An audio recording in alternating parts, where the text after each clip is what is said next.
All right, Craig.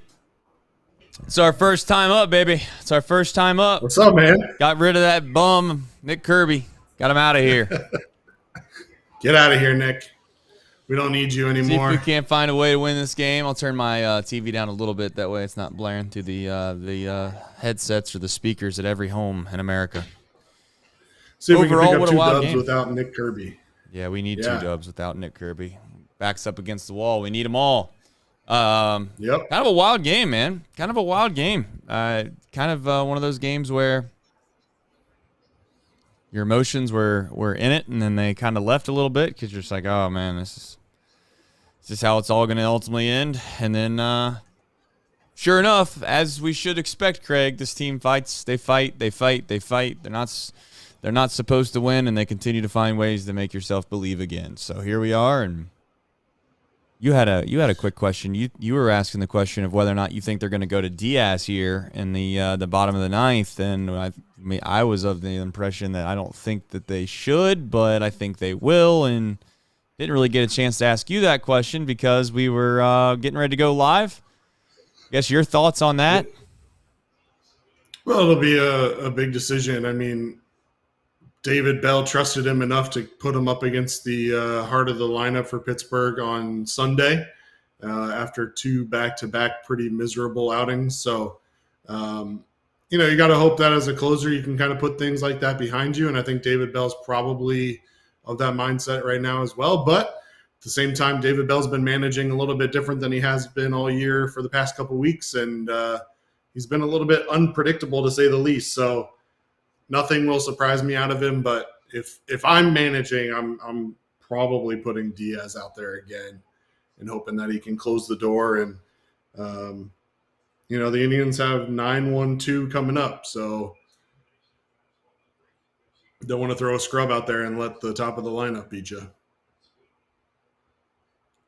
Well, you'd like to think that everybody's rested. I know I say that, but then obviously you got a guy like Jabot who's thrown just in a I don't want to say reckless. That sounds like the wrong word, but that's the word that came to mind first. If it tells you anything, a reckless amount of innings. So I don't know. I mean, unless the Reds Diaz had the day off great. yesterday. Yeah, the Reds had the day off yesterday, obviously. On Sunday, Diaz threw 24 pitches. That was back-to-back for him. Lucas Sims pitched. Buck Farmer threw 25. Ian Jabot threw 10. Jabot had thrown 2 of the last 3 days, 25 pitches on Sunday and 21 on Friday. So, yeah. You've got a rested bullpen for sure. You only needed to use 5 guys. Only 2 of them went above 12 pitches. So whoever you trust the best is who you're going with right now. Just a matter of who David Bell trusts in the moment. Well. But, yeah, it's been a fun game. Like you said, I mean, fun right now because we're up 9-7, but not so fun if that changes, I'm sure. The thing that's been good, and we'll talk about it during the show, I'm sure, is that every time the Indians have done something, the Reds have turned right around and answered. So it's been good to see. And obviously we saw it start Sunday with Saturday with the Pirates game that the Reds blew the 9-run lead and then continued to fight after blowing that lead, scoring a couple of runs late in the game to try and get closer. And then obviously played well on Sunday, but the one thing for me, obviously the bullpen, it's nice to see the bullpen doing what they've been doing all year and shutting teams down. And also good to see a game where the offense kind of carries the team a little bit because we haven't seen that a whole lot out of them. Not to ruin what we're going to talk about on the show, I'm sure. Yeah, and I mean, the other thing too, listen, we all knew it was an uphill battle the rest of the way out. One night doesn't tell you the story for everything, but ultimately at the end of the day, in order for this team to have a chance to get into the postseason, I think they have to win out. So it's safe to say that every single game is a must-win.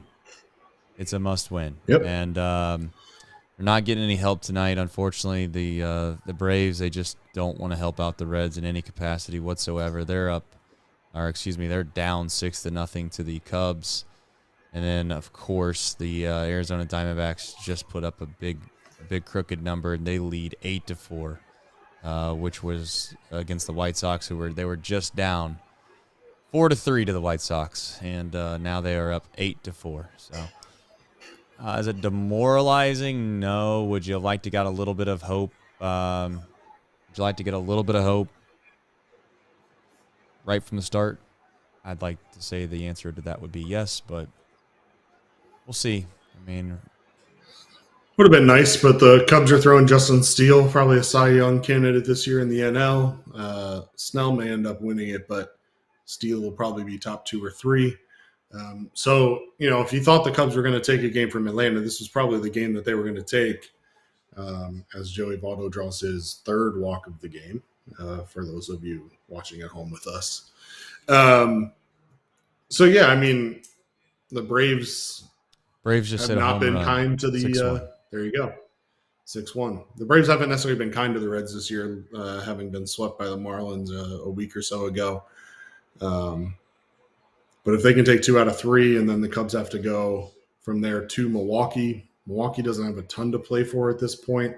No. But hopefully Milwaukee can take 2 or 3 in that series as well. And then that would put the Cubs at 2-4 over the last 6 and give the Reds a chance. And that's all you can ask for. Yeah, I mean, I was hoping Go ahead. Go ahead. No, go ahead. I was just going to say, I mean, the other thing, too, is this game's not over. The Braves are dynamite offense, and on top of that, the Cubs bullpen is in shambles. So I don't want to make it sound as if this game's over in the bottom of the 6th, because it's not. However, if it ever was a point or apparent that it was a must win, the fact that the Diamondbacks and the Cubs are going to win tonight makes it to where they have to win out. It's official. If it wasn't already, it is now. Do you think 1-5 is needed out of those teams? I think they can go 2-4 and we can be okay. No, yeah, I 2-4 would get us in if we went out. So that's if we went out, yeah. That's yeah. I think I'm to the point where I think you just have to win out. Like there's no other option. Yeah. Is that realistic? No, but that's what the Reds are up against. So yep. It's not unrealistic. That's the other thing too. Like I mean, if you had to say like what are the chances of it happening, I don't know. I mean, I don't know. I'm sure the FanGraphs probably could tell you the percentage chance of it happening, but I would say it's in the 15% chance range, which isn't good. But I mean, to be honest, to say that you have to win out in a season, 15% is pretty high. Yeah, I think entering today, FanGraphs had us at 8%. So not out of it completely, but definitely need some help. And I mean, I'm not putting it past the Cubs to completely collapse either. No, certainly a possibility. Safe. He's out? Really? My eyes told me that he was safe, but he might barely be out if his hand wasn't fully extended. I'd like to see it again, though. Reds don't have a challenge. They'd have to get the crew chief to agree to look at it. He's safe. Is it on his foot? He's safe because it's his foot that hit. Okay. Got him on maybe the butt. Well, I seen his hand hit something and I thought it was the bag, and it wasn't the bag. It was his foot. Oh, got you.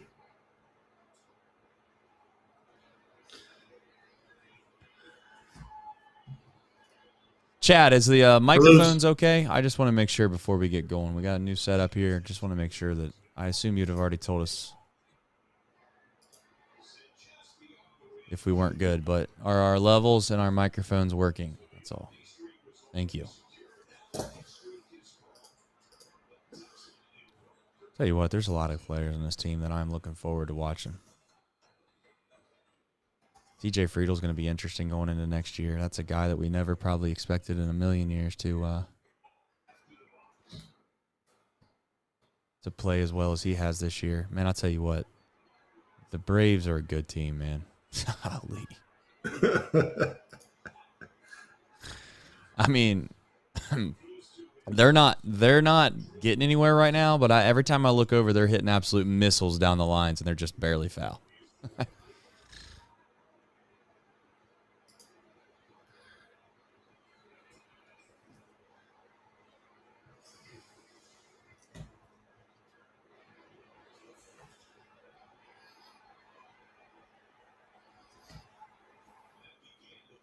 I'll tell you what, Ellie can get going too. Yeah, Oh my God. I think. Oh my God. Oh, baby, Ellie De La Cruz.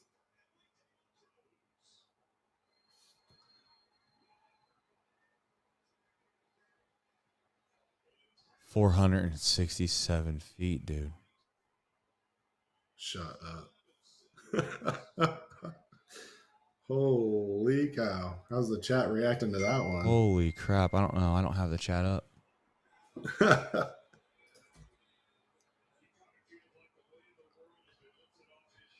Man, how about that? Chat's all Ellie'd out.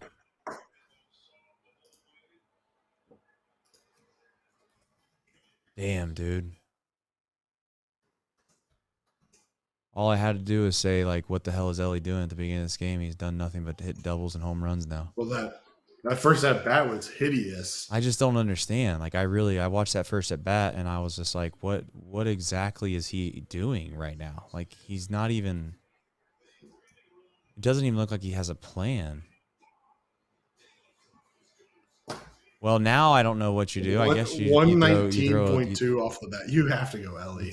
You throw Diaz no matter what, I guess. No, yeah, I mean, 4-run lead. Is this a chance for Diaz to get a little extra mojo going into the stretch? Put him in a 4-run game. I don't know. But he's also terrible in low pressure moments. You know, Reds Daily tweeted something about that a while ago. Come on, Cubs. Just cub up one time, would you? Come on, Cubs.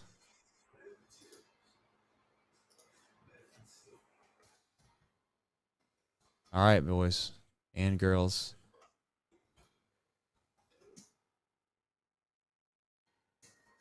We got a 6-2 game down there. We got a 6-2 game down there in Atlanta.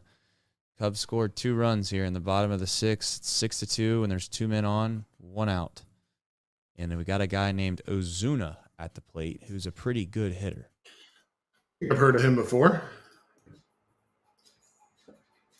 Hey, my son brought down all these bobbleheads he found in his room.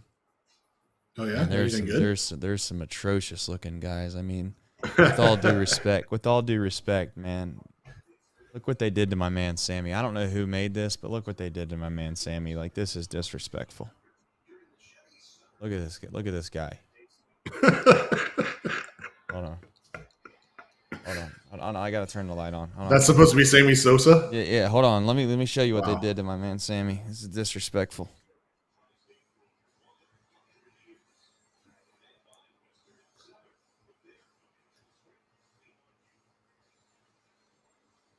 I thought the light would come on. Maybe not. Let me check this out.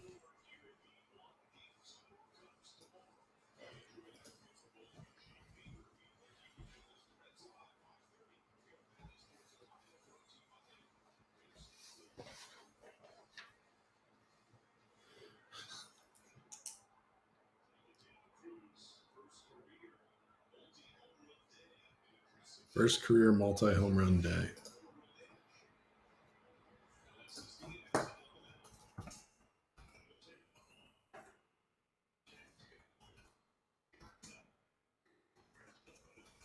All right, here we go. I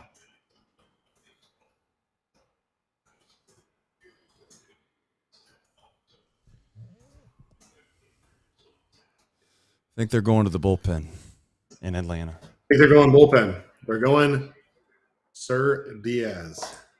Well, you're talking about the Reds, which I should be talking about the Reds because this is a Reds show. But yeah, Cubs are going bullpen? The Cubs are going to the bullpen. I think. Yeah, Jose Cuas pitches to Marcelo Ozuna.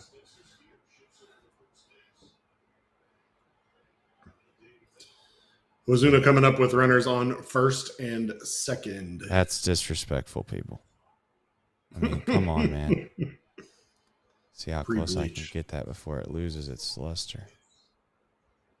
That's bad.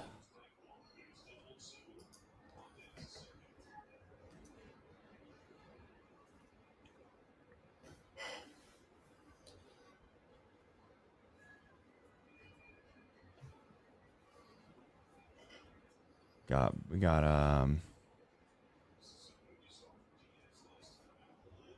Got Brandon Phillips, too. Just a bobblehead show. Oh, a little dual B fill. Yeah, this is like 30 for 30 type stuff.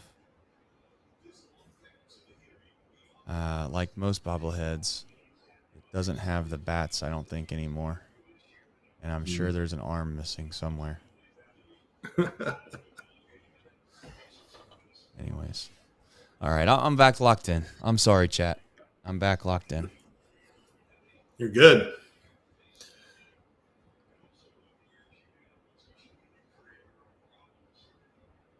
Miles Strauss put the bat on the ball a couple times today. Double and a single. Tony, I'm feeling good, brother. Appreciate you coming in this chat. I like your energy. Natty Ron, he's coming in the chat with good energy. A lot of guys in this chat with good energy. Michael Ackley doesn't like my berry. Jeez. Oh, by the way, I have a Barry Bonds too. This one though, I think it's somewhat respectable. Pre or post steroids? Well, I'll let you decide. It's somewhat respectable. I don't know. Well, the head to body ratio is about right. Why does he look so chunky? Well, this is chunky. a little. He's a little. Got him. Oh my God! This umpire. Guys. Braves. Likes. Braves score again. Hit a ball off the wall. Second and third. One out. Second and third. One out. 6-3 game. That's a strike. He called that a ball. Unreal, right? Just throw strikes. Okay, listen, Craig. We're throwing strikes, bro. That's all we're doing. We throw strikes, we win the game. Whether he calls it a strike or not. That's right. We're throwing strikes.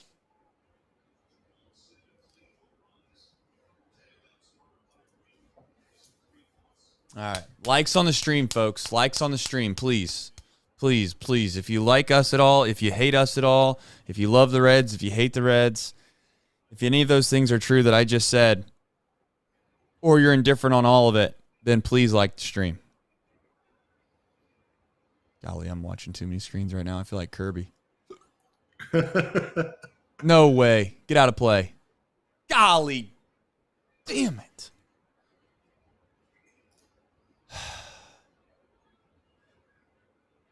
Pop out in the infield. That's a huge at bat, man.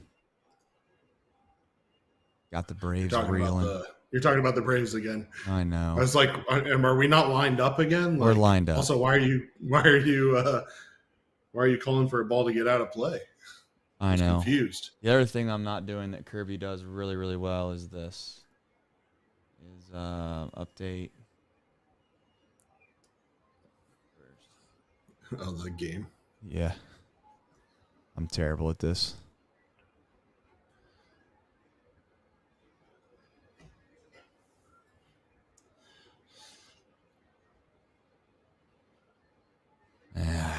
Put him away, Alexis. Golly, if we get a hit right here, the Cubs are losing this game. He's out. That's one out. We got one out. Good catch. There you go, Stu. Please, Harris. Please, Harris. Find a way. Come on, Michael.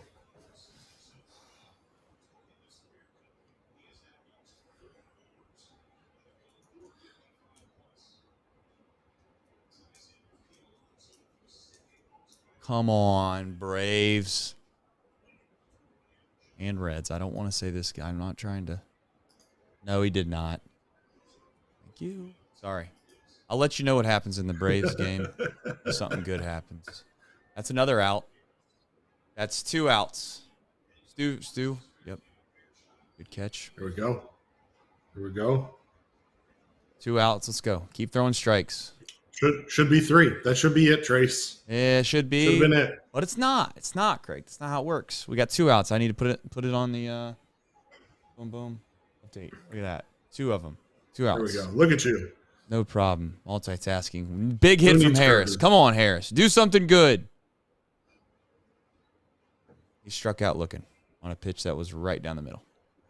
That's okay. We're gonna focus on the Reds. Reds win. That's all we can do. We can only take care of our own business here.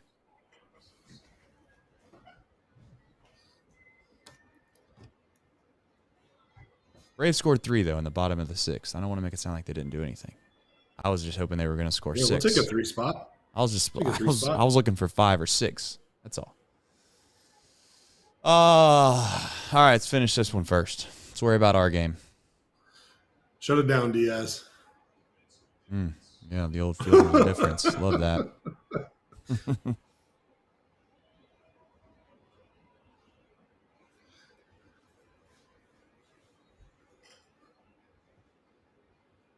Balls hit hard, but we got a guy there, Craig. Your favorite defender. Yeah, love that guy. Love that guy. Love all of you. Love all of you. You're not dead. We're not dead. You come back around. You come back around to watch a show, and we're gonna do it. We're gonna do one. Gonna take a second because I'm doing some stuff around here, but we're gonna do a show. Let's do one.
Craig, what a sound. It's a pleasure doing business with you. There's one final thing that I need to do to make this 100% official before we can start the show, and that is this. There it is. And that. Reds win 9-7. Not even 9-7. I mean, I'm well behind. I mean, what are we doing here? Get it together. I think it's. I would say we don't need Kirby, but yeah, we definitely do. I don't know. I don't even know if that's the right score. To hell with it. Who cares? Reds win. Reds win. Reds win. How many wins is that, Craig? I'm just curious. I think that's 81. 81. So if they win one more, that's actually a winning season. That's something that this franchise has not done a whole lot. I don't know if you know the numbers, Craig. Not to make this a demoralizing show because I don't want to do that. But anytime you look into the statistics of what this franchise has done from a winning record standpoint, it is a very long stretch of baseball where they do not win games. So the fact that this franchise has won 81 games when they were forecasted by some people to lose 100 games, I know people are tired of hearing us saying that. That is an incredible accomplishment and one we shouldn't take for granted or lightly, by the way. No, and regardless of the win projection, what a fun year it's been. I mean, you've gotten to watch a lot of young guys come into their own. I mean, we'll talk about Ellie, but for all the slump talk that we had and everything else going on, kid seems to have found a little bit of a groove. And yeah, it's just been fun to watch a lot of guys who you didn't expect anything from this year, let alone to be productive in the majors. You didn't even expect to see them in the majors. And they've been productive, and they just guaranteed themselves a non-losing season. And there's a lot of work to do, but that is something that not a lot of people expected out of the Reds this year. Yeah, well, here's the thing. We're going to do a box score recap. I'm going to give you a high-level overview real quick. I'll let Craig kind of get into some of the details here as we get going. Again, as a reminder, Nick Kirby clearly not here.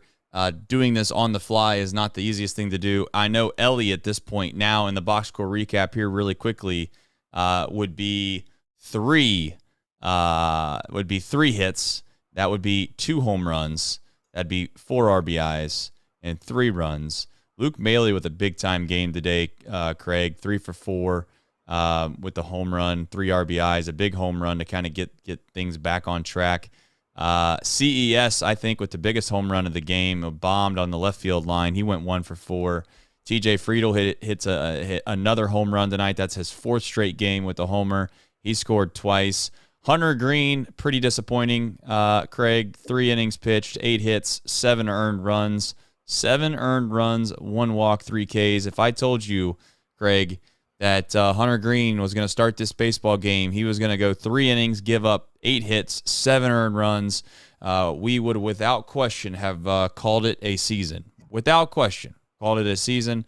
Kind of, I guess, as we kind of harken back through this game, things that stick out to you that you feel like are relatively important, and things that obviously we can discuss as the night goes on. Yeah, there will be a lot that we discuss. Obviously, Ellie came up terrible first at bat. You tweeted about it. I tweeted about it. I think everybody tweeted about it. Absolutely brutal. And then what happens? He just turns it around. I don't know what clicked for him. I don't know if he changed his approach, what happened, but I mean, nobody expected after that first at bat to hear that he was going to go 3 for his next 4 with 2 home runs and 4 RBIs. So certainly take that. The other thing is it's really nice to see the bullpen back to kind of the level that we expect from them. Tonight ended up 6 innings, only 1 hit, and 2 walks scattered throughout those 6 innings. So great to see that. And of course, Alexis Diaz, which we talked about in the pre-show,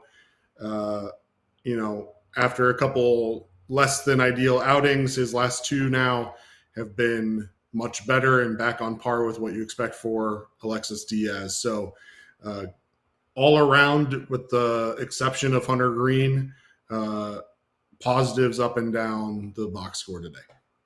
Yeah, I mean, listen, this team could have rolled over and died today, and they didn't. And thankfully, as I said before, I want to mention something that I usually always bring up in losses, and I'm going to bring it up in a win. I've asked and begged and pleaded, Craig, for this offense to come around and to help out and to be a part of a winning formula that doesn't require the bullpen and or the starters to go out and shove. That has not been the case for a couple of games where they've stepped up. Obviously, I don't want to bring the Saturday back. I think we're all ready to move on. I certainly am ready to move on. I've kind of just pushed that out to the side and just said, you know what, it's 1 of 162 that we lost. Clearly, that's a little bit of that's being a little nice about it. But that was a game, Craig, where they gave themselves a chance to win on Saturday by scoring, 12 runs. And they unfortunately didn't get it done, but that wasn't their fault. Then you jump into tonight, and their offense was required to find a way to get this team across the finish line for tonight, and they found a way to do that. And the beautiful thing about all this is, I don't know if you've seen this coming, Craig. I don't know if I seen it coming. I know I didn't see it coming. But sure enough, a guy that can just go and enjoy his day and not have to worry about, possibly, I'm going to try to get all this squared away in real time. I'm going to try to buy myself time to get there. But for a guy that, you would traditionally say, oh, I'm messing this up. Bear with me, people. Bear with me, people. I got to figure this out. All right, I got it. Ready, set, cut. There he is. There he is. Good luck getting yourself in there. I'll do my best to try to get you on here. Where are you? Are you in like a portalette? You stuffed in the bathroom? Where they got you out there? What is that place even called now? Is it Progressive Field, the Jacob? What do they call that place now? They call it Ellie De La Cruz's freaking castle is what they call it. Ellie De La Cruz owns the entire city of Cleveland and their poverty franchise. Ellie's back. I can't even believe there was people who wanted to bench Ellie De La Cruz. Some of the worst takes in the history of professional sports. In 10 years, you're going to laugh at yourself for that. Let's go Reds. 81 wins. 81 wins. Yeah, Nick, I mean, you were at the game. Obviously, it didn't go well for Hunter Green, and we just talked about this, quickly. I'll let you expand upon it.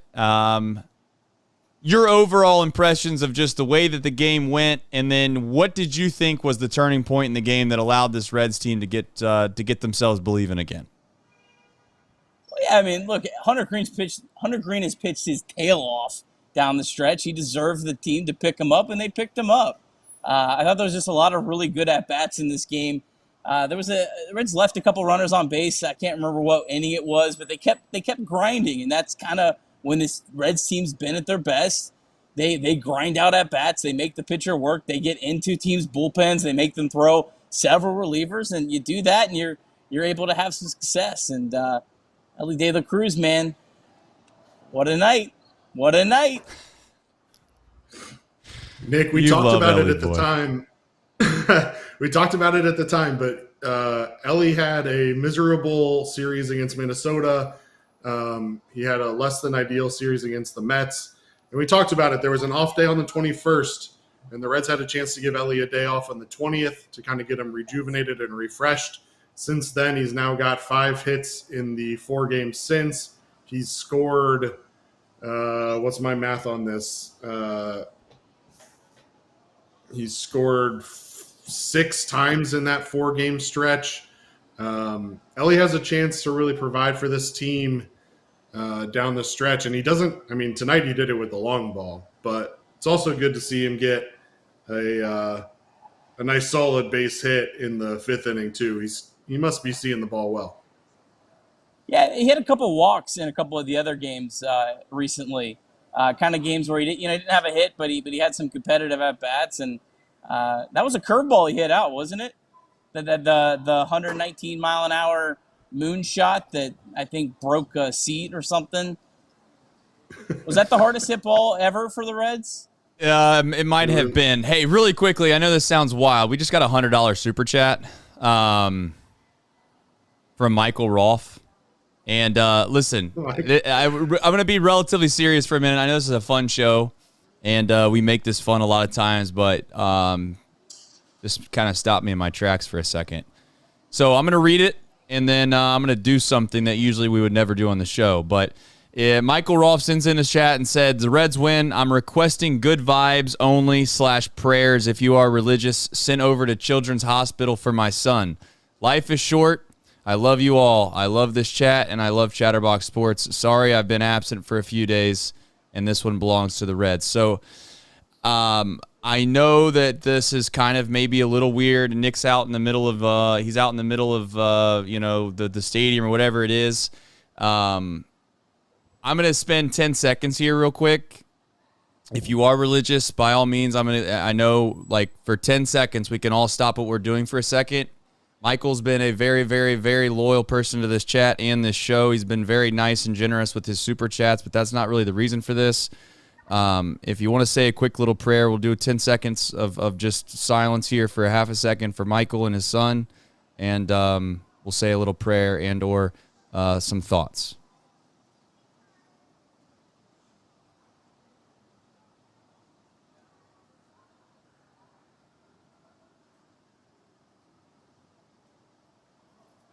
All right.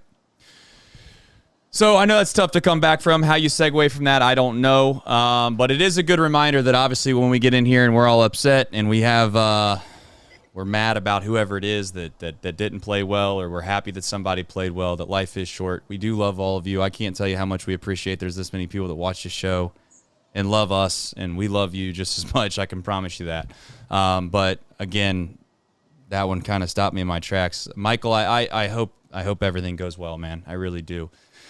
All right, back to baseball. Listen, moving past kind of we only got you for a half a second here, Kirby. Your final overall thoughts. We're scoreboard watching. We're praying for the Braves just hit a home run. It's 6-5. 6-5 Cubs. Yep. They brought in Javier Assad. Cubs bullpen. So what was 6-0 is now 6-5. 2 outs in the bottom of the 7th. So, man, if the Braves can find a way to come back and win, that would be a good start. Last thing, Nick, your overall thoughts just on what this team you feel like needs to do moving forward. If you feel like if you feel good about where they're at, and then I'll let Craig finish up if he has any questions kind of before we keep moving on. Just keep living another day. I mean, that's what we've been doing for, it feels like, months at this point, and Reds live to see another day, and that's cool. I mean, 81 wins. I know there's going to be some people that poo-poo on that. That's a huge deal for this team to finish the year 500, and they're going to finish over 500. They're going to get at least one more. I think they got a couple more in them. It's a huge deal for this team. I think at the end of the year, I think no matter what happens these next 4 or 5 days, I think in a couple weeks people are going to go, wow, that team really finished the year 500. I think it's a huge accomplishment for this team. I think it shows a lot of the progress that was made in such a short amount of time. And I don't know, man, you go to a game like tonight and you look at the Reds lineup, and you look at Noelvi Marte at third base, you look at Ellie De La Cruz at shortstop, you look at Christian Encarnacion and Strand at first base, you look at Will Benson in right field. A lot of Guardians fans around me, man, they were going, man, we got rid of the wrong Will. Looking up at his numbers. And, yeah, I mean, look, the Guardians were a team that made the playoffs last year. And, the Reds are a team that's going to finish above 500. It's a huge accomplishment for this team and a huge sign of progress. And I think a lot of better things to come. But just keep winning, man. Keep winning. Put pressure on these teams. Put pressure on that Cubs bullpen. Make them feel it every night. That's what we want to see. And I'm thrilled that I get to come back tomorrow and I have another meaningful baseball game. That's where I'm at, man. This has been awesome. And shout out to Fred. Fred in the chat. Met Fred tonight. Hell yeah. Fred said hello. And then there was a gentleman named Owen that says him and his dad watch our show every night. Came up and said hello. Met some just awesome people. I got to hang out with Michael. I got to hang out with Joe tonight. It's so crazy that there's people that watch our stupid show. And it's awesome, man. This has been an incredible ride. I love the Cincinnati Reds. And I tell you who I really love, Ellie De La Cruz. I love Ellie De La Cruz. He's back. That he is, Nick, and you're the man for coming on here. And like I said, you don't know where you found yourself. He looks like you might be in the back of a stall at Progressive Field, so they might kick you out of here. I'm in a parking lot. I'm in a parking lot. All right, fair enough. Let's not get it twisted. I don't need any more memes out there. I don't need any more things going out there circulating. In a parking lot. That's more than fair. Ricky Logan says, not dead, LFG. Gabe K, as always, coming in with a super chat, says, great win. Now go Braves. What's the word on Antone? Did he get hurt? I don't know. I have not looked into that. I assume the first initial word out on Antone was that he just had kind of a flare-up. He wasn't severely injured. Now, I don't know if that was kind of a cover-up, and I'm not here to speculate. I usually don't speculate against the Cincinnati Reds and what they decide to do behind closed doors. They've always managed the IL up to the utmost morality, I believe. But beside the point, I assume I'll take them for their word. Do you know anything, Nick, that I don't, and/or Craig? I just think they ran out of time. I mean, I don't. I think it's a situation where you don't want to activate him and have to cut someone else off the roster. You can't really send him on like a rehab assignment. There's just not enough time. I think that probably has more to do with it than anything else. I think if this was June, you send him on a rehab assignment and you make sure he's good before you cut someone else off your roster. You just don't really have that luxury right now. Yep. Yeah, he had the MRI on the 16th, obviously revealed tendonitis. He was placed on the IL at that point. 3 days ago, David Bell called his return this year, quote, remote. So not expected to come back. Maybe if they make a playoff run or something like that, he's able to come back. But at this point, like Nick said, probably not in the cards for TJ. And quite frankly, I don't want to speak for the other guys, but his health long-term is way more important than what he might be able to provide to this team this year. And I'd much rather have a healthy TJ Antone for all of next year than worry about the next couple games. And I'll leave it with this because I know we're going to let Nick go here, but Michael Rolfe's super chat brought it up, but baseball and sports in general, but baseball is just such a crazy release from the real world. It allows us to escape reality a lot. Prayers out to Michael Rolfe and his child. But just want to give a shout out too on behalf of everybody in the chat and myself included most nights. Shout out to Trace and Nick for doing this stupid show 162 times. Because in addition to the actual game, this is another great escape from reality and an opportunity to just have some fun with a bunch of people who have similar interests and like minds. So shout out to you both. Nick, congrats on bringing home a dub tonight. We knew you'd do it. Now go get another one tomorrow and tell Andrea I'm sorry that we're going to have to ruin Tito's retirement party because the Reds are taking another dub tomorrow. Win number 82 coming tomorrow. I wouldn't be shocked if Anto, maybe they activate him for the final game of the season should the Reds, be out of it. I think that might happen. I just don't think right now you want to activate him and cut someone else and, for nothing right now. So. All right. Well, you got to find a way to win tomorrow, Nick. If you do that, boy, that's going to be fun heading into the weekend. I tell you, I want that off day on Thursday. You just kind of marinate in that. Just imagine, just visualize that tonight. If you win tomorrow, you find a way just to be able to marinate on a Thursday evening, just thinking about what you could possibly do against the Cardinals, who, like it or not, can we do one thing, Nick? I promised myself I was going to do this. I want you to feel the same way, and we got to spread the vibes. We're not going to be scared of the Cardinals, okay? The Cardinals, yes, they used to be good.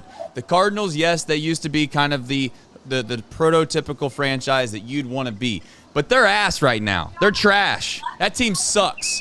So if one thing we're not going to do is sit around here and think, oh, the Cardinals are going to ruin our season. We're not doing that. We're not going to do that. We're not going to sit around and sit here and play this whole pity party thing about what they have in St. Louis. You know what they have in St. Louis? They have an ass team. They have a team that sucks. That's what we're going to do. Thanks, Nick. Appreciate you coming on the show. All right. See you maybe tomorrow. If not, Friday in your podcast feed in the morning. You know it. That's right. All right. As always. Love you all. Night. See you, Nick. Appreciate you. Much love. All right. That was Nick in the flesh. Right from, I never even heard what he said. I've been too busy watching too many things going on. Is it Progressive Field? What the hell is that place called? I don't remember what he said. He was in a parking garage. Who we kidding? He was. Anyone in the chat want to tell me what the name of that place is? I don't remember. Progressive Field, Mouse Cop. Is it As still always. progressive? It's still progressive, so good for them. Good for them.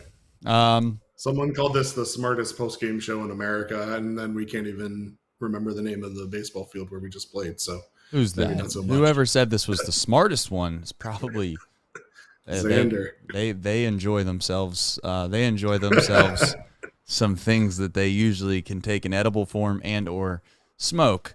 However, this is a kid's show, so we won't get into that. All right, let's talk about one final thing here before we kind of get into all over the weeds here, because I'm trying to do two things at once, and one thing is to have rational thoughts on the Cincinnati Reds, where they are and what they can be for the rest of the season, and the other thing is I'm trying to watch this Cubs team blow this game. I'm hoping they will. If they do, I'm going to get fired up.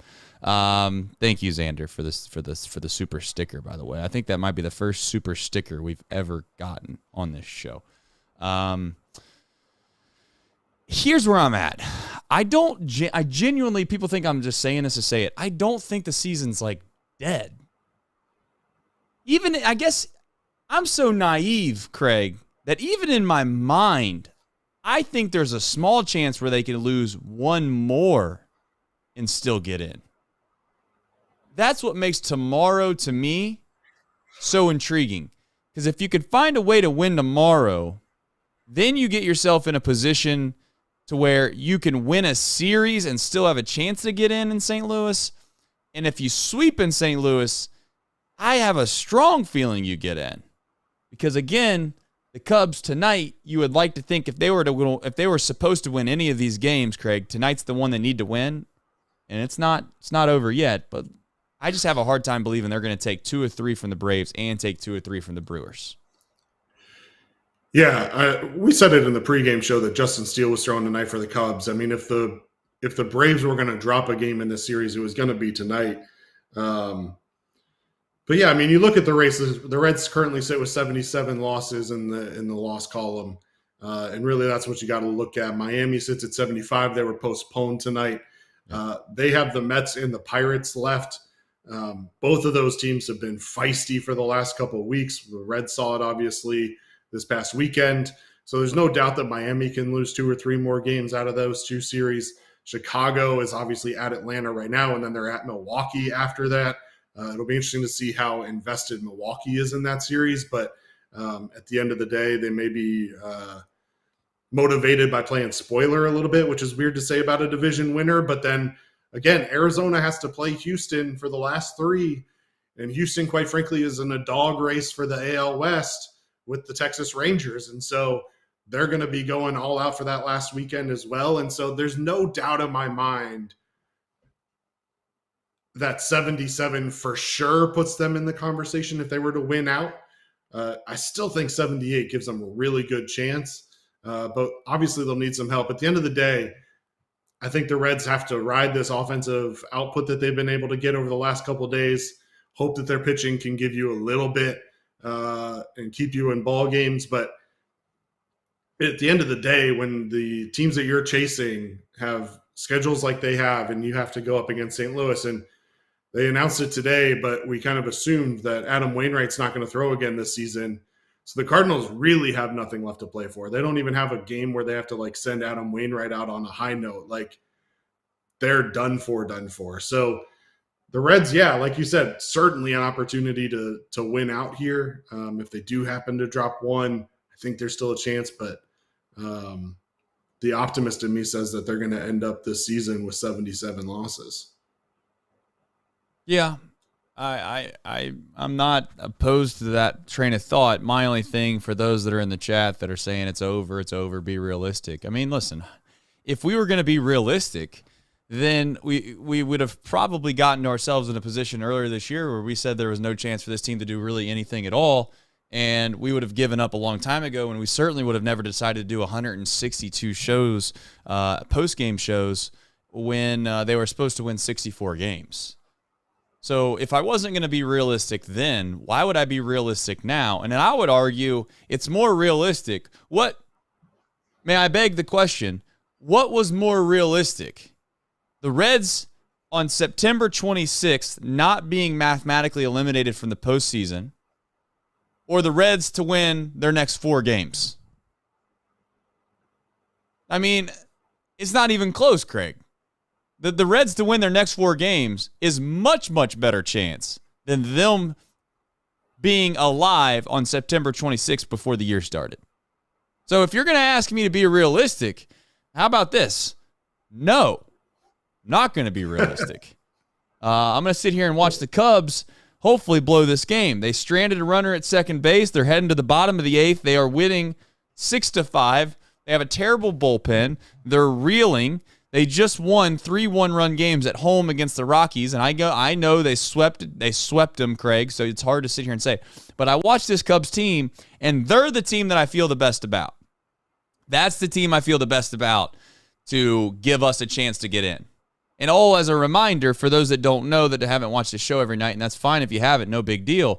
But if you don't know the scenario, the Reds hold the tiebreaker over the Cubs. They also hold the tiebreaker over the Diamondbacks. I just don't find the Diamondbacks in a position, based off what I've seen. The Diamondbacks are playing they're playing really good baseball right now. You add in the fact that they're playing against the White Sox, poverty franchise, and you add that all up, Craig, and I'm just not even really paying attention to them. Am I giving up on them? Yes, I am giving up on them. I've done pushed aside the Diamondbacks. I'm solely watching the Cubs. And we'll see if we can't catch them. And if we tie them, we win. That's all that matters. Yeah, it was brought up in the chat, so shout out to you. But let's not overlook the fact that Arizona and Miami still have double headers on their slate. Miami was rained out today. They're going to have a double header tomorrow at New York. Also out of Miami news today, Tanner Scott, who's been their closer for the last month or so, was placed on the paternity list. So they're going to be out of their closer, at least for the next couple of days. He was 3-1 with 8 saves over the last month. So, you take him out of the bullpen and you don't know how that's going to affect them. I mean, there's a lot that can happen here. And it starts with the Reds winning ball games, don't get me wrong. But there's a lot of things that can go the Reds' way over the last week of this season. And I'm just going to throw it out there as we kind of transition to tonight's game. Ellie getting hot right now. Yeah. Only increases the odds. I mean, if he can play like he did for that first month when he was up for the next week, imagine what he's going to carry this team to, right? We saw him carry that team for a 12-game win streak. You're telling me he can't carry us to a 6-game win streak, 7-game win streak, whatever it is? I know he can. The Reds are second in the league in terms of win streaks this year. They have 5 win streaks of 5 games or better. They talked about it on the broadcast tonight, so it's not unprecedented. They can do it. I'm positive about it. I'm optimistic about it. And I think, quite frankly, it starts with Elly De La Cruz and what he started tonight, and the streak that he is going to go on over the next 5 games. We talked about it all the way back in that Minnesota series. Give Elly a day off, let him rest up, get his mind right. And ever since then, he has come out. He's played much better baseball. His plate discipline for the last month or so has been much better than it was during his real big slump. We saw it tonight. He worked multiple counts. The home run he hit was on a full count. The single was on 2-2. I mean, with the exception of the first at-bat tonight, Elly De La Cruz looked like we want Elly De La Cruz to look like for the next 5 games. No, we've said it 1,000 times. As there's a full count here with Matt Olson at the plate. They got Smiley in the baseball game, pitching in the bottom of the 8th. So I'm gonna wait for a half a second before I make my point to see if Matt Olson can find a way to get on base. And he lines one down the line, just foul. All right, so here's the thing. I just, at this point now, I've gotten myself so far embedded into the idea that I just appreciate where this franchise is more so than what maybe will happen the next 5 games. And that's not I don't want to make it sound like I've given up on the season. I'm just to the point now where I really do try to find a way to, and that's ball 4, because that's the leadoff man. He's on base. The Braves are just a damn good team, dude. They are a damn good team. Big Z, Friedel, Dog, Marte, streaking. Team goes as Elly goes. Future is bright. Big Z knows ball. Yeah, I mean, listen, that's where I'm at right now. I'm just appreciating what we have. And we got a lot of guys that I can't wait to watch next year. And again, hell, who knows what happens? Maybe they get hot and run the table at the end of this year, and we find ourselves in a position where we'll stop talking about next year. But again, you look up and down this lineup, Craig, and it's just like, I can't wait to see what they ultimately become. You know, there's a lot of interest in me and intrigue in me on what Will Benson ends up being. You know, and that guy's probably like 3rd or 4th or 5th down the list of what everybody else is concerned about or who they're looking forward to seeing next year. That's a pass ball. We got a man on second base. Come on, the Cubs are gonna Cub right here in front of all of our faces. Don't get me going. We'll get him going. Plate too. Oh, he can put the Braves ahead here with one swing of the bat. Are you allowed doing that anymore?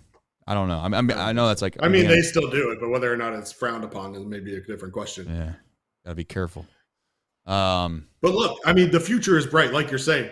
But let's not ignore what the future is doing right now for the Reds. Right. You've got Noelvi Marte now, who's got a 12-game hitting streak. He's been on base 18 straight. You've got TJ Friedel, who's got a home run in 4 straight games. He's got an 7-game hitting streak. You've got CES, who now has a home run in 6 of his last 8 games. You've got Elly De La Cruz, who just went 3 for 4, 3 for 5 with 2 home runs. The future is bright, and the future is bright now.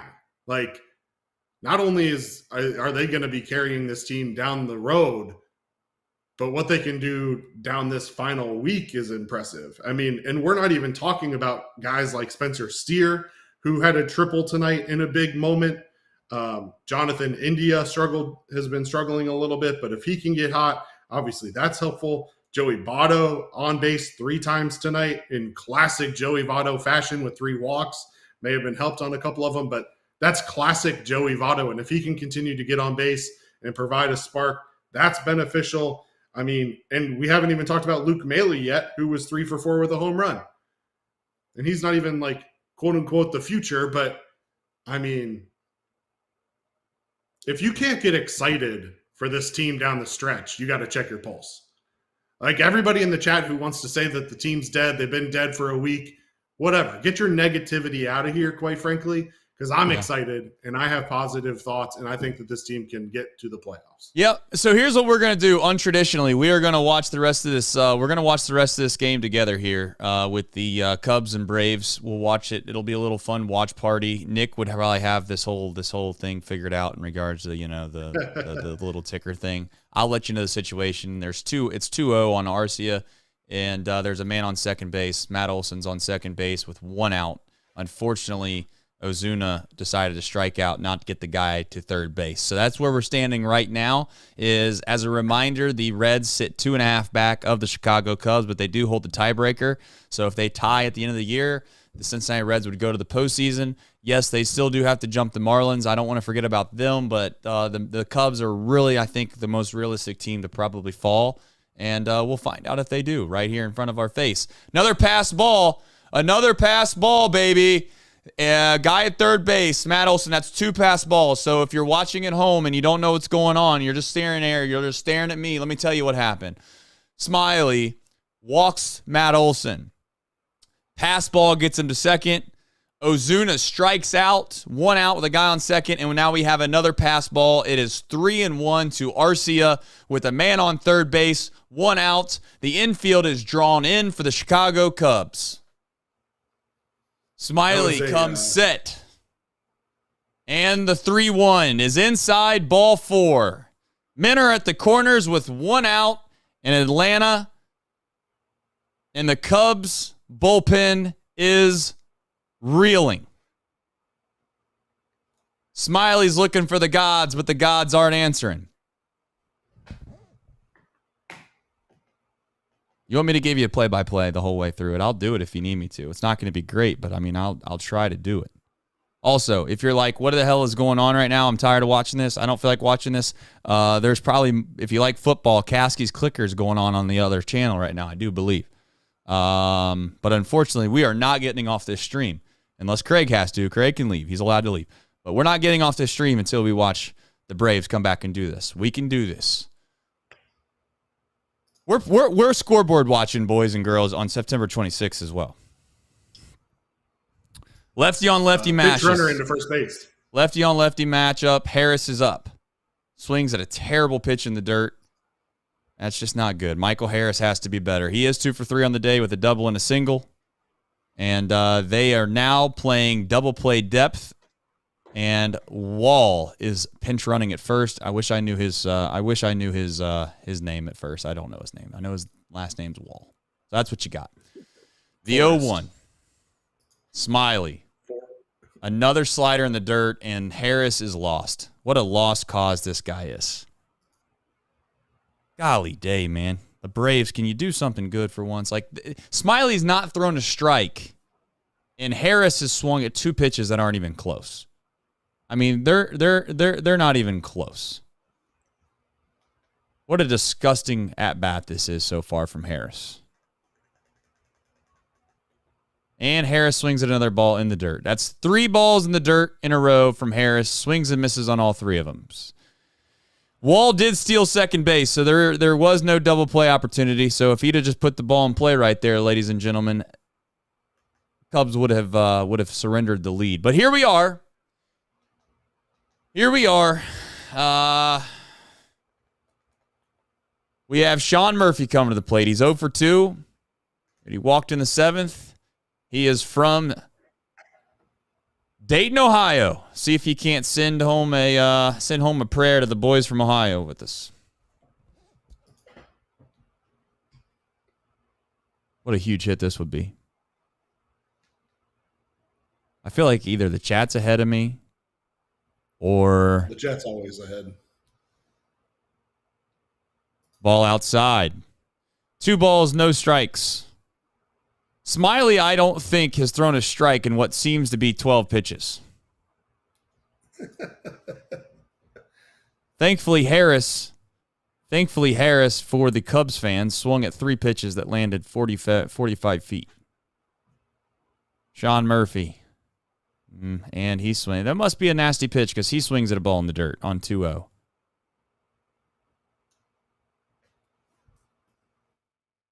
Go ahead, run at second.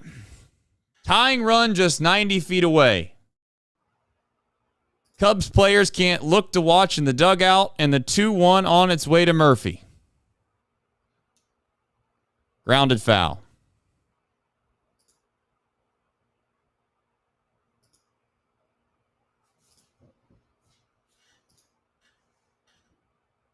Sean Murphy acquired from Oakland for a bag of peanuts. Sits in a spot to help his hometown favorite team, the Cincinnati Reds. 2-2. 2 on. 2 outs.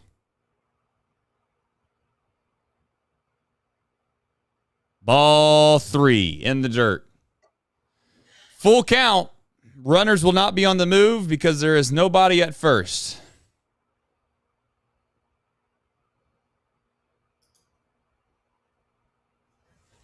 Kevin Pillar on deck for those wondering.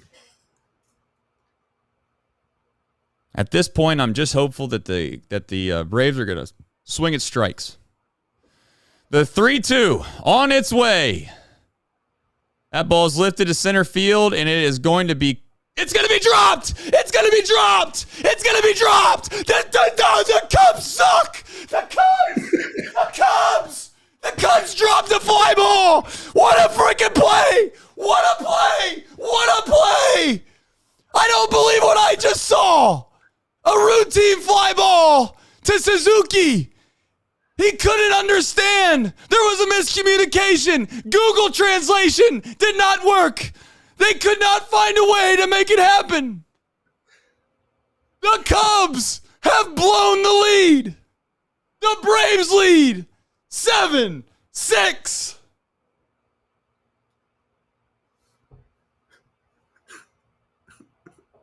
Welcome to Chatterbox Reds, everybody. That ball didn't even hit his glove. Unreal. The Braves were down 6-0 in this game, for those of you that weren't following along. 6-0. Drew Smiley's clapping, knowing that this inning is supposed to be over, and Suzuki just did not play it well. Unreal. Unreal. And now Rosario pinch hitting will ground into the third out of the inning. But the Braves come all the way back and lead the worthless Chicago Cubs 7-6. Hey, David Ross, whose team is trash now? Oh, my gosh. Oh, my gosh. I can't believe what I just saw. I mean, a routine fly ball to right center field. Say it ain't so, Suzuki. Drops a routine can of corn to right. And the next thing you know, the Braves are leading 7-6. They still have 3 outs to get. Let's not say that it's over. They still have 3 outs to get. But what a moment we just witnessed together. Who would have thought? And ladies and gentlemen, in case you were wondering, this exact moment is why we paused the show to watch the rest of this game. Trace Fowler, ladies and gentlemen. Give it up for Trace. I mean, I don't know what I did. The Cubs did everything. Are you kidding me? I didn't do nothing. The Cubs provided the best entertainment of the night. I mean, Ricky Logan with the super chat says, Trace, go change your shorts. You just dropped a Cubs. I might have. I tell you what. I just what a time to be alive, man. What a season this is. I mean, whether it goes the way we want it to ultimately go or not. I mean, what a beautiful thing. What a beautiful thing this is. Our old friend Raisel Iglesias in for the save for the Braves. Yeah, I don't know if I like that or not. I'm not sure how I feel about it. Now, Seiya Suzuki, he does have a chance to redeem himself. He is due up second in the inning. Wow. I mean, for all intents and purposes, ladies and gentlemen, that was a routine fly ball, and he dropped it. I mean, you don't see that. You see that once out of every, what, 2,000 fly balls? Maybe even more than that. Unreal. I just can't believe what I just saw. Raisel Iglesias comes in. He throws a dart to start the inning off. Ian Happ leads the inning off. He is 1 for 4. Nicky Lopez will enter the game. He's going to play shortstop in the top of the ninth.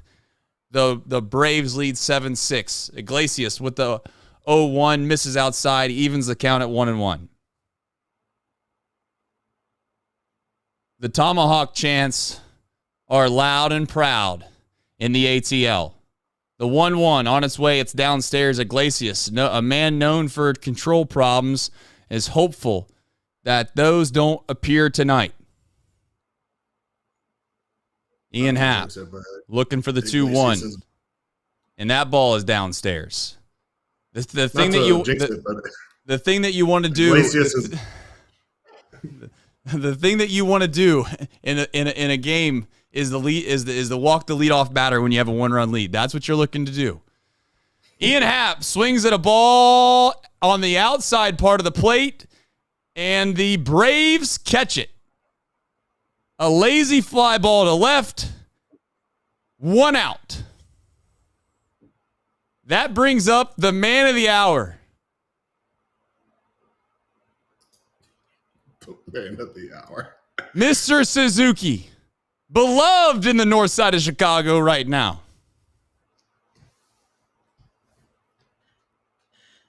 No, it doesn't. It brings up Cody Bellinger. My apologies. I did not know that. And this Cody Bellinger kid can play now. He's 2 for 3 on the game. He's probably the best hitter in the National League.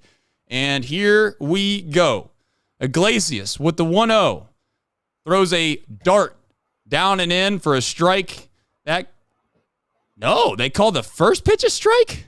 We're getting some hometown cooking. It's 0-2, ladies and gentlemen.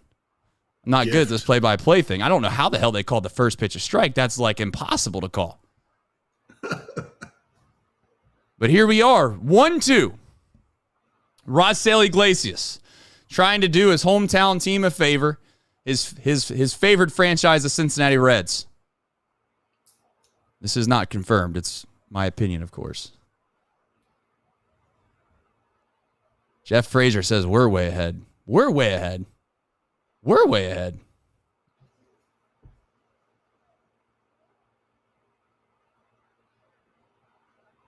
Oh, base hit by Bellinger, and Bally Sports Ohio sucked right there because they barely even showed the pitch. Well, here we go. Say it ain't so. Suzuki's got a chance to redeem himself. Totally redeem himself. I'm gonna have to look away from the chat if you guys are ahead of me. I can't deal with this. All right. Double play ball to end it too. Yeah, that would be beautiful.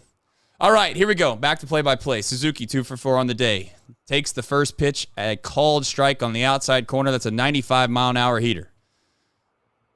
This year, Suzuki, 285 average, 20 home runs, 72 RBIs with an 844 OPS. A very good player. Single, triple. Just so happens to not be able to catch fly balls when it matters the most. Swings and misses on a 0-1 two-seam fastball on the inner half of the plate. That makes it 0-2. One would like to believe a slider's coming in the low and outside so we can roll over a ground ball, but no, we got to throw another two-seam fastball inside, ball 1. I'm telling you, I'm begging for him to throw that slider on the outside half so we can roll over a ground ball and get out of here with a double play. Please. There's the slider, and he can't hit it because he's just not. Some are saying he's not clutch. We'll find out at a later date. But right now, it's not looking like that's the case. Some have the clutch gene, some don't. Usually the clutch gene resides in the south side of Chicago at the United Center, but not on the north side of Chicago in Wrigley Field. 2 outs for those that are wondering. 2 outs. And Dansby Swanson steps in. He could be the hero for the Chicago Cubs. He is a great player. Maybe the best shortstop in the game, some are saying.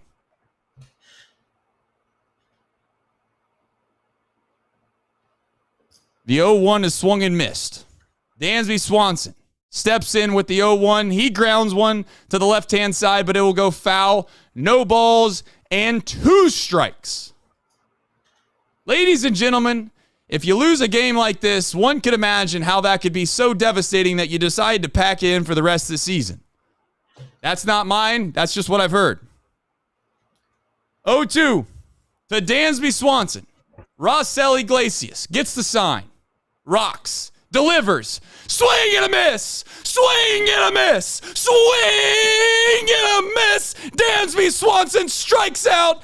7-6. Your Atlanta Braves come all the way back. Down 6-0. They rise from the ashes. Seiho Suzuki blows it the only way the Cubs could possibly do. You drop a meaningless, easy, catch it behind your back, fly ball, and instead it's lost in the sun that's not out at all because it's nighttime, and they lose 7-6.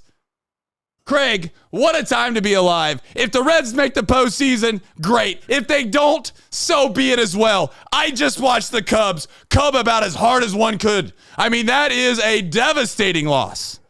A devastating loss. And now we get to finish our show. Craig? How could they possibly bounce back from that? How embarrassing. I mean, it's just a poverty franchise.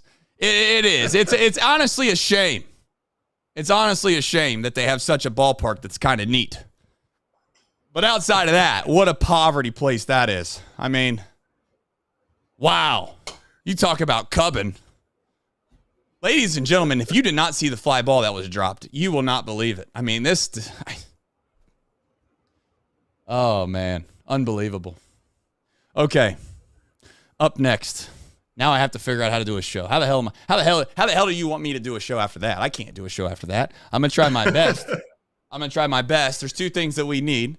One is you don't have a pillow, so that's that. I don't know if you got something else you want to pull out. Maybe you have something that you want to don, Craig. You got something around the house that you want to show off that maybe Nick has a pillow. I have to dunk a basketball. Craig does what? Are we wrapping up the show already? Well, I have a little surprise for the end of the show, but I didn't say we're wrapping the show up. I just said, do you have something? I've got something on standby for when the time is here. All right. Well, we're not there yet. At the end of the show, I'll break it out. I got to figure out how to get back to my graphics package because that's been put to the side for a second. So here we go. All right. All right. All right. Any final thoughts on today's game here, and then obviously for the future, and then we'll get into kind of what tomorrow looks like. Well, I mean, here's my thought, and take this for what it is because it's not like Hunter Green threw much better today. But everybody wanted us to go out and get Lucas Giolito at the trade deadline. Everybody wanted us to go out and get him at the waiver deadline. Didn't happen either time. Since then, he's now 2-9 on the season with the Angels and Guardians. He struggled. I'm not sure that he would have helped the team any. Sure didn't help him tonight. The other thing that's worth mentioning, it was announced today that Matt McClain re-aggravated his oblique injury. He is now done for the season, unfortunately, so would have been nice to get him back, but not going to be the case. But no, I mean, there's a lot to talk about tonight's game. I think we've talked about most of it already. I think at the end of the day, the thing that we talked about after the game on Saturday was, how is this team going to bounce back? Yep. How is this team going to come back from giving up a 9-run lead? They fought back at the end of Saturday's game. They didn't give up. They didn't end up winning, but they didn't give up. Come back, pick up the dub on Sunday. Come out tonight, Cleveland gets a 3-0 lead in the second inning. Didn't give up. Came back right in the third inning, took a 4-3 lead. The Indians come back in the third. They take a 6-4 lead. What do the Reds do? Well, in the fourth inning, Ellie leads off with a home run, makes it 6-5, and they chase Lucas Giolito from the game. The Indians come out. They score again in the fourth, make it 7-5. What do the Reds do? They make it 8-7. They take the lead, and they don't give it up. This team has not given up all year. They're certainly not giving up now. And seeing the fight out of this team for the last 2 days, really 3 days if you include the end of that Pittsburgh game. They're fighting. Joey said it in his post-game press conference. This team's going to fight till the bitter end. And they're showing it. They've got players that are hot at the right time. And it's about time this offense picks up the pitching staff and gives them a little bit of a reprieve. It's nice to see him score and score a lot over the last 3 games. Let's keep it going. Yeah, listen, it's as simple as this. This Reds team can get hot for 4 games. Anybody, and it sounds crazy. I just watched Suzuki drop that ball again. What a piece of shit that guy is. That's funny. I mean, come on, dude. You can't do that. That's just impossible. Anyway, Jed WVA says, put that play in the Hall of Fame. Put that play-by-play in the Hall of Fame. I don't know, man. What a moment that was. I do want to say thank you to all the Super Chats really quickly. The one thing I want to add is this. We're in a position where, I don't know, it just feels like, I know this sounds wild to me to say this now. It feels like we're in a win-win. Like, it kind of feels like we're playing with house money. There for a short amount of time, it felt as if, Craig, that this team was pressing a little bit because they could see that they had a chance to do the ultimate. They had a chance to make the postseason. They were in a good spot. Now they've kind of gotten themselves into a bad spot, if you will, to where now it's like, okay, well, we're probably not supposed to make it anymore. So let's go give it hell and see what happens. And then all of a sudden you start playing a little more free.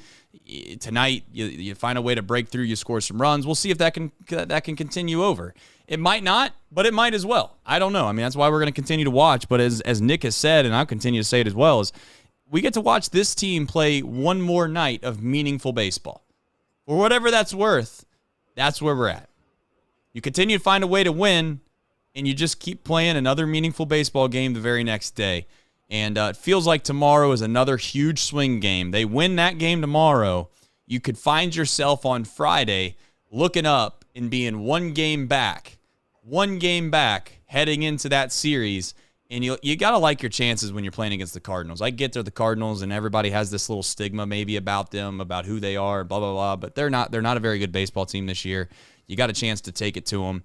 Maybe you go out, you sweep them, and you find yourself luckily, and I'll call it luck a little bit, luckily finding your way to the postseason this year. And you know what? I'll also say, and if that doesn't happen, this team's fought like hell. And they've been an immense amount of fun to watch, and this community is only going to continue to grow and grow and grow and grow. And we have awesome plans heading into this next season if it doesn't get to the postseason. So I'm thrilled to death. I'm excited. I can't tell you how many of these guys I look forward to watching next year. You know, it's just kind of wild to think about because, like, if you're a Reds fan, I would argue you should have more excitement than maybe even kind of like somebody like a Brewers fan, where, with all due respect to the Brewers, they're in a spot where this is probably it. And I get they're in the postseason and all that, but this is probably it. And the Reds, as goofy as this sounds, they have a chance to be playing in the same series as them in the postseason with 2 completely different outlooks on the franchise. One is on the rise up. One is certainly on the way back down. So we'll see how it goes. As a reminder, thank you for liking our stream as well. Likes do equal wins, and boy, oh boy, was that fun to do right there just a moment ago. Lost my train of thought here. We do have anything else to add before we get to tomorrow's starters? Go ahead, Craig. Well, in line with tomorrow's starters, I don't want to get ahead of ourselves here, right? But Cubs just lost a game. They've got Atlanta again tomorrow. If they drop that game tomorrow, you know what their record will be, Trace? What's the record? 82 and 76. 82 and 76. Miami plays a doubleheader tomorrow against the Mets. Not saying it'll happen. The Mets are scrappy. If they drop both those games, do you know what their record will be tomorrow? What's the record? 81 and 77. If the Reds win tomorrow, do you know what their record will be? 81 and 77. 82 and 77. And so they would jump the Marlins, and they would be half game behind Chicago. What a swing that would be if we could make that happen. Right. What a swing that would be. Yeah, Came into tonight 2.5 back. You could leave tomorrow a half game back. Yeah, baseball, and Nick said this 1,000 times, man. baseball is such a weird sport to follow on a day-to-day basis because the highs and lows are crazy. You know, I was just thinking this the other day, like 10 minutes ago, not the other day, 10 minutes ago. If the Reds would have won Saturday and lost tonight, all would be equal. But our perception of this whole thing would be vastly different. I actually think tonight, if the Reds were to lose and we were to take 2 or 3 from the Pirates, somehow in our warped brain right now, the fact that the Cubs just lost, we would be telling ourselves we're still in this. We got a chance. And maybe many of us are still there and we feel that way. But it's just kind of weird. I guess it's kind of weird how your brain can kind of trick you into thinking that, you know, some wins mean more than others when in reality they all count the same. And the losses count the same too. One thing I want to say is there was a deep drive of the game, and John and his team said, you know what, Trace, you don't need to do any more ad reads. Don't worry about the ad reads. We're not worried about the ad reads. We want to make the postseason. If we make the postseason, Trace, we're gonna buy the first $1,000 worth of drinks at the said watch party. But you know what? Here's the thing. When a guy hits a ball 405 feet down the line, I want to talk about it. So this is the deep drive of the game. Christian Encarnacion Strand hits a bomb. And you know what? My apologies to Ellie because he probably hit one farther than this, harder than this, longer than this. But it all happened at the end of the stream. I didn't have a chance to get the screenshot. So my apologies to Ellie De La Cruz, who had 2 bombs. But shout out to CES, man. He hits a 103-mile-an-hour exit velo, 405 feet down the line, 34 degrees, and it was long gone. But as a reminder, this is not a shot towards Ellie. He probably deserves to be the deep drive fly of the game, if you will. But it kind of is what it is. You know, what do you want me to do? So DSC, Deep South Commodities. Thank you to our friends at Deep South Commodities, John and his team.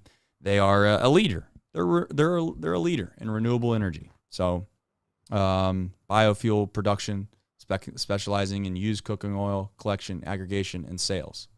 That's just off the dome, by the way, if you're wondering. But anyway, thank you to them. Shout out to John and his team.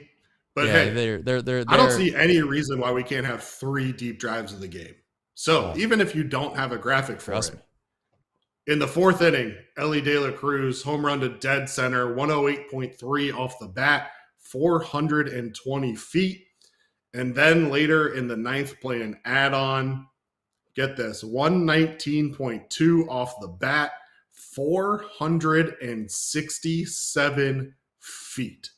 An absolute bomb. That's absurd. So we may not have a graphic for it, but with the support that John and his team have given this stream, yes, there's no reason we can't have 3 tonight. Let's give it to them. Why not? Yeah, listen, John and Deep South Commodities is they're going to give us an opportunity possibly to do some stuff that allows us to elevate this company even more and more and more. And I don't want to get into all that, but I mean, I'm being serious. I can't tell you how much I love and respect and thank all of you for watching. This community is elite. You guys, obviously, you go at each other's heads from time to time. You have fun with each other from time to time. We live and die and breathe by this damn Reds team. They've been amazing to watch.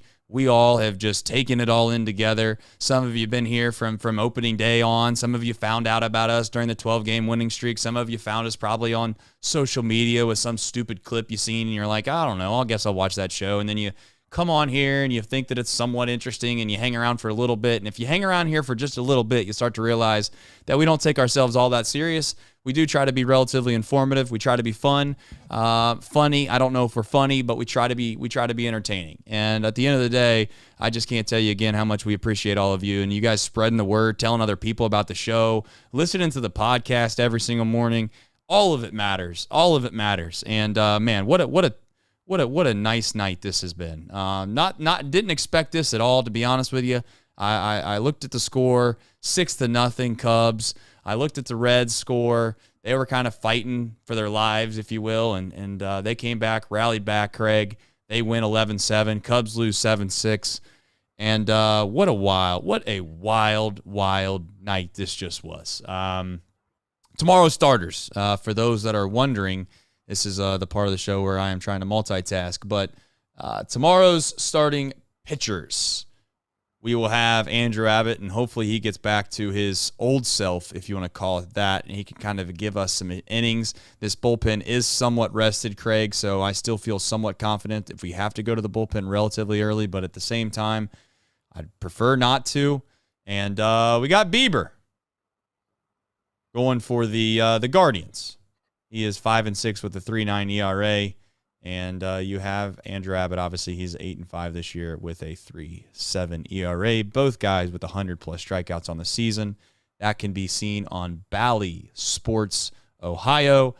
First pitch, 6:10, and Reds Guardians coming to you tomorrow.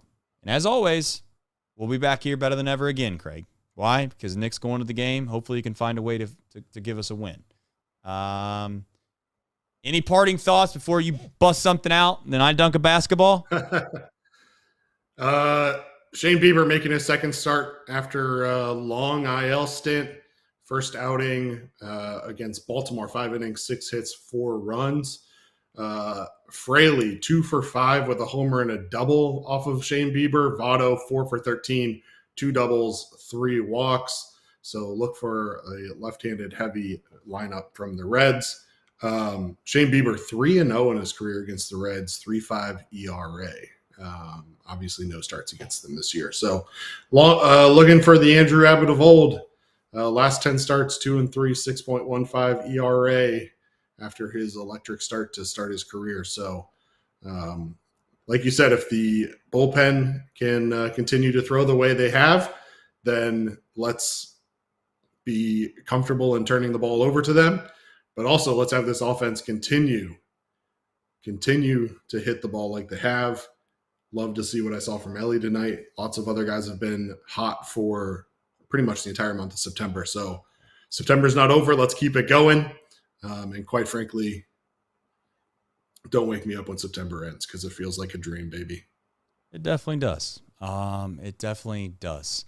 All right, it's that time of the show where I got to figure out a way to dunk a basketball. And to be honest with you, trying to do all this and figure out how in the world your boy is going to figure it all out, I don't know. You can see my house. It's a mess. It's a mess. It's an absolute disaster. You have children, and you figure out real quick that, you're just never going to keep your house clean. You know whose else? You know whose else house is not clean right now? The Cubs. It's a disaster. What a joke they are. What a joke they are. So you know what? From the bottom of my heart, from all of those that have a chance, Craig, do you want back in? It looks like Craig wants back in. Yeah. Craig wants back in. You were just gonna. Oh my God, what is going on? You were just gonna boot me off. You weren't even gonna let me do my thing. I told you I had a surprise for the end of the show. Oh, look at him. He's putting it on me. He's putting it on me. You tell me. Boot me off. Let's see it. So here's the deal. I've been filling in for you for a number of games. That you have. Because you have other obligations, which are totally understandable. It's my first time filling in for Nick. And here's the one thing that is irreplaceable, whether Nick is here or not. I know it's not Nick on Nick Cage crime. Nick on Nick crime. However, yep. What? Nick's wife, Andrea, knew that I was filling in today and sent me a little present because she knew I would need it for these games. She knew that the Reds were going to pick up 2 dubs in Cleveland this week. And so I present to you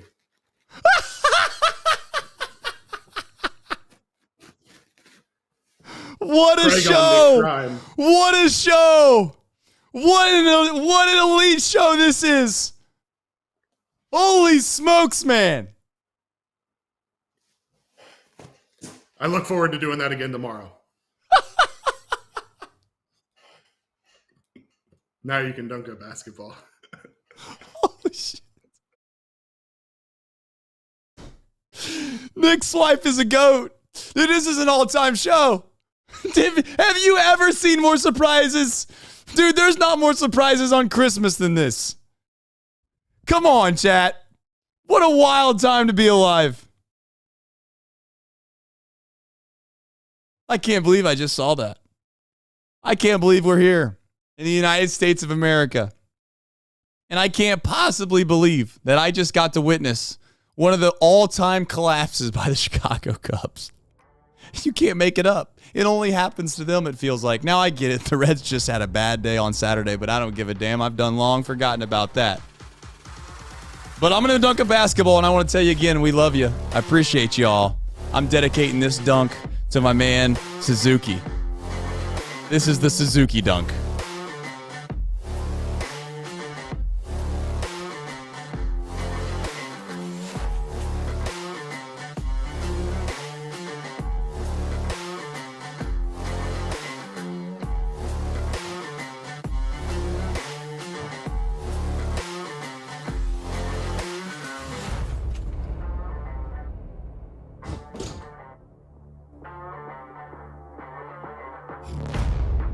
Unlike Suzuki, that's an athlete.